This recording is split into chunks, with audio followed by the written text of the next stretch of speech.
கடலூர் தெற்கு மாவட்டத்தினுடைய தலைவர் எங்களை வழிகாட்டி ஒன்றிய குழு பெருந்தலைவர் ஐயா தேவதாஸ் படையாண்டர் அவர்களுக்கும் மற்றும் நல்லூர் ஒன்றிய குழு தலைவர் ஆணைய மதம் உள்ளிட்ட மூத்த முன்னோடிகள் அனைவருக்கும் வணக்கம்.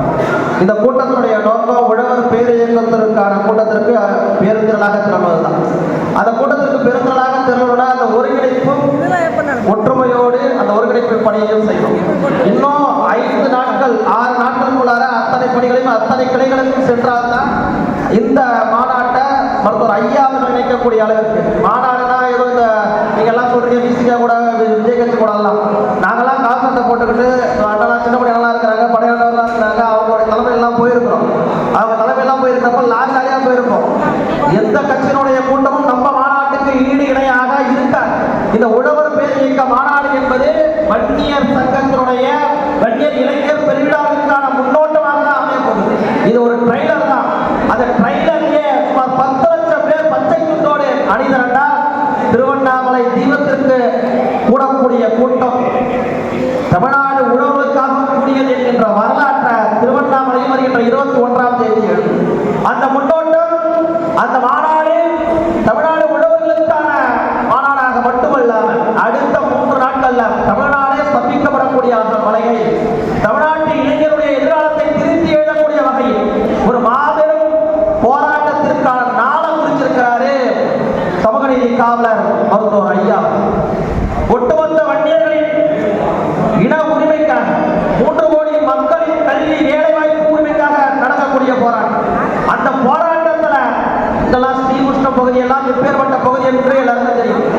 விருதாச்சலம் நகரத்துல சொல்லவே வேண்டாம். மேடையில் இருக்கக்கூடிய மாவட்ட செயலாளர்களும் மாவட்ட வன்னியர் சங்க தலைவரும் கடந்த ஒரு போலீஸ் சிலர் பேசுறதுக்கு கடுமையான கண்டனத்தை தெரிவிக்கிறவர். இப்ப சிதம்பரத்திலும் சரி விருதாச்சலத்திலும் சரி மிக திரண்டு மிக பெரிய அளவுல கண்டனத்தை தெரிவித்தோம். ஆனால் நடக்க இருப்பது வருகின்ற 24ஆம் தேதி வன்னியர் சங்கத்திற்கான போராட்டம். அந்த வன்னியர் சங்கத்தின் போராட்டம் 1987 நம்முடைய மூத்த முன்னோடிகள் எந்த அளவிற்கு போராடினார்களோ அவர்களுக்கு சட்டும் சளைத்தவர்கள் இல்ல இந்த தலைமுறையினர் என்பதை நிரூபிக்கக்கூடிய வகையில வன்னியர் சங்க போராட்டத்தை நாம் வெற்றி பெற செய்ய வேண்டும். இருக்கக்கூடிய கால சூழ்நிலை நாய் எல்லாம் நம்மள பேசுற அளவுக்கு சூழ்நிலை ஆயிடுச்சு. நேற்று என்னன்னா அணங்கர என்ன பேசுறான், பள்ளிக்கூடத்துல பாடம் நடத்தக்கூடிய வாத்தியார் பேசுறான், வன்னியர்கள் எல்லாம் பொறிக்கின்றான், பேடி பையன்றான், முட்டா பையன்றான், அழகா இருக்கிறான்றான், அசிங்கமா இருக்கிறான்றான், அயோக்கியக்காரன்றான். யார வன்னியர்களை பார்த்து சொல்றான். எவனுக்காக அந்த துணிச்சல் இருந்துச்சா? எவனுக்காக துணிச்சல் இருந்துச்சா? இப்ப எப்படி அந்த துணிச்சல் வந்தது? என்னை உட்பட சமகால இளைஞர்களை நாம் தலைமுடிய வேண்டிய இடத்துல இருக்கிறோம். மூத்த முன்னோடிகள்லாம் இந்த இடத்துக்கு நம்மளை கொண்டு வந்து நிறுத்தல. ஆனால் நம்முடைய சமகால இளைஞர்கள் மருத்துவர் ஐயா அவர்கள் சொல்படி கேட்காதனால்தான் கண்ட நாய் கண்டவனும் கஞ்சா விற்கிறவன் கள்ளச்சாராய விற்கிற கர்நாட்டி பசங்களை எல்லாம் நம்ம பேசக்கூடிய சூழலை இருக்கு. நம்ம பேசக்கூடிய சூழலை இருக்கு. மாவீரன் காடை வெட்டியார் அவர்களுடைய கண் அசைக்கு இந்த ஒட்டுமொத்த கூட்டம் எப்படி ஒருங்கிட்டிருக்கிறதோ அதை கடந்து மாவீரருடைய எண்ணத்தை நிறைவேற்றக்கூடிய வகையில் மாவீரர் காடை வெட்டியார் அவர்கள் என்ன சொன்னார்? நம்மை என்னையும் மருத்துவர் ஐயா அவர்களையும் பிரிக்கணும்னா அது மரணம் மட்டும் தான் பிரிக்கணும்னு சொன்னார். ஆனால் உண்மை அது அல்ல. மரணமும் சரி மருத்துவர் ஐயா அவர்களை மாவீரனையும் ஒருபோதும் பிரித்தது கிடையாது. மாவீரன் நம்மோடு தான் இருந்து கொண்டிருக்கிறார். மாவீரன் ஒவ்வொரு பாட்டாளியின் உரிமையிலும் வருகின்ற 2024ஆம் தேதி களம் காண போகிறார். அப்போ இந்த கம்நாட்டிகளுக்கெல்லாம் வாழப்படும். அப்போ இந்த கம்நாட்டிகளுக்கெல்லாம் வாழப்படும். கஞ்சா வியாபாரி கள்ளத்தனம் பண்ற வீட்டும் பசங்களை எல்லாம் பேசக்கூடிய இடத்திற்கு நாம் தள்ளப்பட்டிருக்கிறோம் என்றால் அதற்கு அடிப்படை காரணம் அதிகாரம் நம்மகிட்ட இல்லாததுதான். விருதாச்சலத்தில் நம்மளுடைய அண்ணன் சட்டமன்ற உறுப்பினராக ஆகியிருந்தார்னா நெய்யல்ல என்னாச்சு போராட்டம் நடத்திருக்க வேண்டிய சூழ்நிலை ஏற்பட்டிருக்காரு. 2006 தேவதாஸ் படையாண்டர் ஐயா அவர்கள் சட்டமன்ற உறுப்பினர் ஆகியிருந்தாருன்னா இங்க என்னைக்கோ வெள்ளத்துல ஒரு தடுப்பணை வந்திருக்கோம். நாம வெள்ளம் வந்து நிவாரணம் கட்டி அழைஞ்சிருக்க வேண்டிய சூழ்நிலை ஏற்பட்டிருக்காரு. இன்னைக்கு எம்மாருக்கு சர்க்கரை கூட்டுறவு தொழிற்சாலையில நம்ம போராட வேண்டிய காலகட்டத்திற்கு வந்துக்க மாட்டோம். வீராணத்தாவன் என்ன நிலக்கரித்திருப்போம் 3வது நிலக்கரித்திருப்போம் அறிவிக்க வேண்டிய காலகட்டம் வந்திருக்காரு.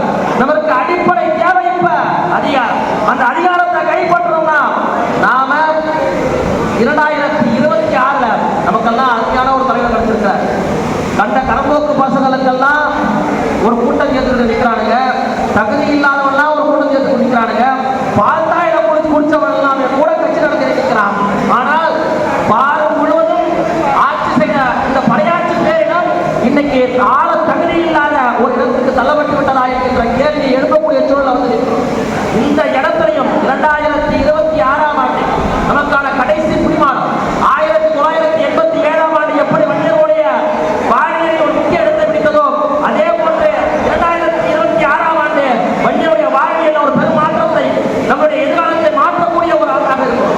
அந்த ஆண்டுல கடலூர் மாவட்டத்திலிருந்து குறைந்தபட்சம் 3 சட்டமன்ற உறுப்பினர்கள் அந்த 3 சட்டமன்ற உறுப்பினர்கள் சென்றால் தான் நமக்கான உரிமை நம்மளுக்கு கிடைக்கும். ஏன்னா நாயா கூட மதிக்க மாட்டான், நமக்கு முன்னாடி இருந்தவர்கள் எல்லாம் ஒன்றும் பிரச்சனை கிடையாது. நாங்கெல்லாம் போராட்டம் இடஒதுக்கீடு வாங்கி கொடுத்தோம்டா, நீங்கெல்லாம் போக்கத்து பசங்களா இருக்கிறீங்க,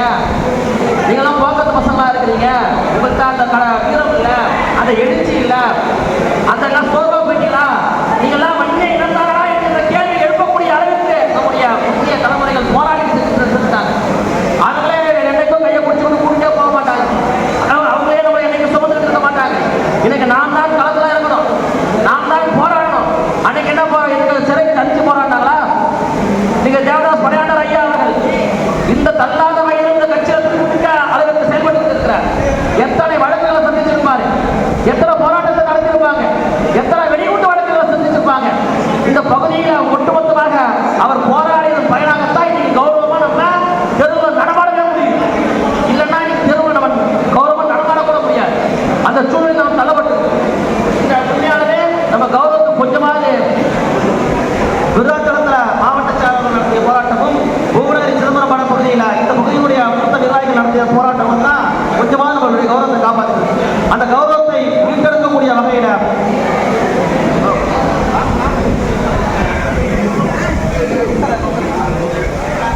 இந்த உழவர் பேரியக்க மாநாடை ஒரு முன்னுதாரண மாநாடாக நடத்தி ஒரு மாநாடு தான் எப்படி இடப்படும் என்பதற்கு எடுத்துக்காட்டாக இந்த மாநாடு எழுச்சி பயணமாக நாம் கடலூர் தெற்கு மற்றும் மேற்கு மாவட்டத்தில் இருந்து 5 சட்டமன்ற சுமார் 50,000 பேர் கலந்து கொள்வதற்கான ஆயத்த பணிகளை மேற்கொள்வோம்.